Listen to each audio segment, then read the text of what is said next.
হ্যাঁ, কম না, একজনও ছিল না। নবী আলাইহিস সালাতু ওয়াস সালাম যখন দুনিয়াতে আসছেন, মুমিনের সংখ্যা একজনও ছিল না।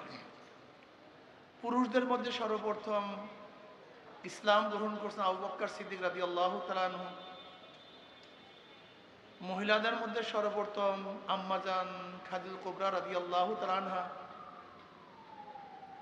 বালকের মধ্যে সর্বপ্রথম আলীউল মুর্তজা রাদিয়াল্লাহু তাআলা আনহু। গোলামদের মধ্যে যায়েদ ইবনে হারিসা রাদিয়াল্লাহু তাআলা আনহু। এই চারজন ফার্স্ট মুসলমান। এর আগে কোনো মুসলমানই ছিল না। জনাব মুহাম্মদ রাসূলুল্লাহ সাল্লাল্লাহু আলাইহি ওয়াসাল্লাম আসার পরে তিনি এমন কি কাজ করেছিলেন যে কাজের ভিত্তিতে সব জায়গায় মুসলমান, মুমিন, এমনকি অর্ধ জাহান পর্যন্ত ওমর ইবনে খাত্তাব রাদিয়াল্লাহু তাআলা জমানায় তিনি শাসন করেছিলেন। সেই কাজটা কি ছিল বলেন? দাওয়াত। জোরে বলেন, জোরে বলেন। এই দাওয়াতের মাধ্যমেই জনাব মুহাম্মদ রাসূলুল্লাহ সাল্লাল্লাহু আলাইহি ওয়াসাল্লাম মানুষদেরকে দিনদার নেককার বানিয়েছিলেন। তা আপনার আমার কাজ কি হওয়া উচিত? দাওয়াত হওয়া উচিত। আজকে থেকে নিয়াত করে দাওয়াত দেব, এটা জরুরি। এই দাওয়াতের মাধ্যমে গোটা দুনিয়ার মধ্যে দিন ছড়িয়ে পড়ছে। এই পাক ভারত উপমহাদেশে একজন মুসলমানও ছিল না, একজনও না। এই পাক ভারত উপমহাদেশে মাইনুদ্দিন চিশতি রাহমাতুল্লাহ আলাইহি প্রথম কালেমার দাওয়াত নিয়ে এসেছেন। শুধু তার একার মাধ্যমে প্রায় 1 কোটি গায়রে মুসলিম ইসলাম ধর্ম গ্রহণ করেছেন। আপনি কি জানেন এই জনপথে হাজারো আল্লাহওয়ালারা, হাজারো পীর বুজুর্গরা দাওয়াত দিয়ে মানুষকে দিনদার নেককার বানিয়েছেন। আজকে প্রত্যেক জায়গায় দেখবেন তাদের কবর। শাহজালাল ইয়ামানি রহমতুল্লাহ আলাইহি, শাহ বরান রহমতুল্লাহ আলাইহি, শাহ মাখদুম রহমতুল্লাহ আলাইহি, এরা কারা? এরা সবাই দায়ী। আর মনে রাখতে হবে, জনাব মুহাম্মদ রাসূলুল্লাহ সাল্লাল্লাহু আলাইহি ওয়াসাল্লামের সাথে যেই দায়ীর যত বেশি মিল থাকবে, তার দাওয়াতে তত বেশি ফায়দা হবে। দিনকে আপনারা আধুনিক বানায় ফেলাইছেন। দেখবেন যেই দলের যে প্রধান, যদি সেই দলের প্রধানের কাছে তার অনুসারীরা মাথায় ফুক দিতে যায়, আমরা কি বলবো? কি করতেছে, এটা কেমন কথা? অথচ নবী আলাইহিস সালাত ওয়াস সাহাবারা নবী আলাইহিস সালাত ওয়াস সালামের কাছে মাথায় ফুক দেওয়ার জন্য গেছেন কি যান নাই? তার মানে আজকে যদি কেউ কারোর মাথায়, আমার মাথায় ফুক দেয়, মাথা মাসায় করে, কি বলবে? এটা আধুনিক না, বরং এটাই সুন্নাত। এটা আধুনিক দেখি তো এটা সুন্নাত, কিন্তু এটা আমরা ভুলে গেছি। নবী আলাইহিস সালাতু ওয়াস সালামের কাছে তার সাহাবারা কিভাবে বসতেন? আদব সহকারে বসতেন। দেখবেন মাশায়েখের সামনে এখন তার অনুসারীরা আদব সহকারে বসেন।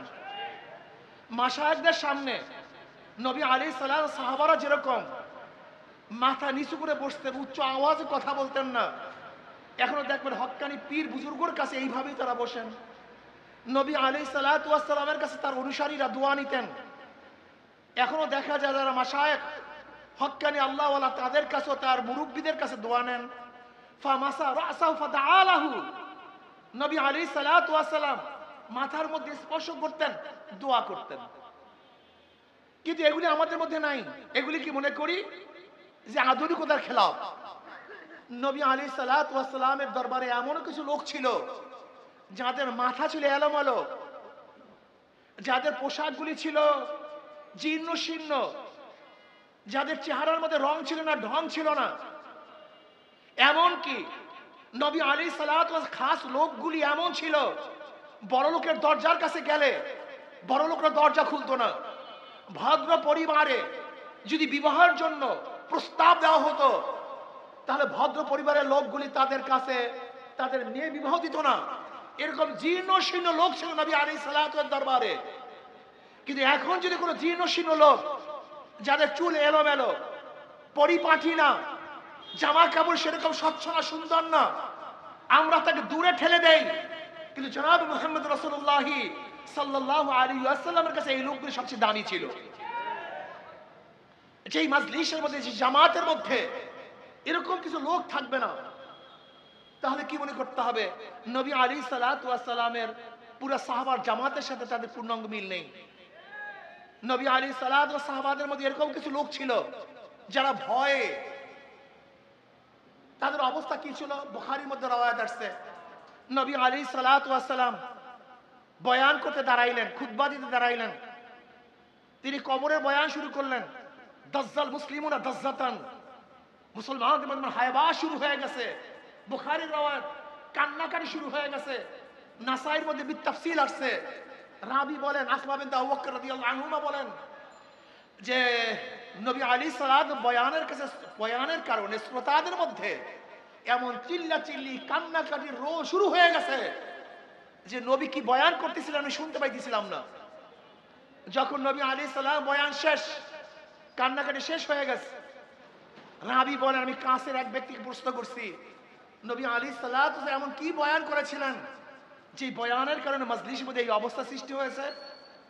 তখন সেই কাছে থাকা ব্যক্তি বললেন, নবী আলাইহিস সালাত বলেছেন অচিরি কবরের মধ্যে দাজ্জালের ফিতনার মধ্যে ফতনাশীর সম্মুখীন হতে হবে। শুধু এতটুকু বয়ান শোনার সাথে সাথে পুরো মাজলিসের মধ্যে চিল্লাচিল্লি, কান্নাকাটি রোল পড়ে গেছে। আজকে দেখা যায় কোন মাজলিসের মধ্যে যদি কান্নাকাটি, চিল্লাচিল্লি হয়, এটা আধুনিকতার খেলাফ। হ্যাঁ, আধুনিকতার খেলাফ, কিন্তু এইটাই নবীর জামাতের কাছাকাছি। নবী আলাইহিস সালাম জামাতের মধ্যে ভুরি ভুরি হাদিসের মধ্যে আসছে, নবী আলাইহিস সালাতু ওয়াস সালাম যখন বয়ান করছেন, কানতে কানতে কানতে কান্না শুরু হয়ে গেছে। এখন দেখা যায় আমাদের অনেক মাজলিসের মধ্যে কান্না আসে না। যদি কান্নাকাটি থাকে, এটা আধুনিকতা মনে করি না। হ্যাঁ, এটা আধুনিকতা না, কিন্তু এটা নবীর কাছের সেই মাজলিসের সমসাময়িক, এরকম মনে করতে পারেন। আমি কি বলতে চাই, মনে রাখতে হবে জনাব মুহাম্মদ রাসূলুল্লাহ সাল্লাল্লাহু আলাইহি ওয়াসাল্লাম জামাতের সাথে যত বেশি আপনার মিল থাকবে, মনে করতে হবে তত বেশি হক অবস্থা আছেন। আর নবী আলাইহিস সালাতু ওয়াস জামাতের সাথে যত বেশি দূরত্ব, মিল থাকবে না, মনে করতে হবে দিনের থেকে আপনি তত দূরে অবস্থান করতেছেন।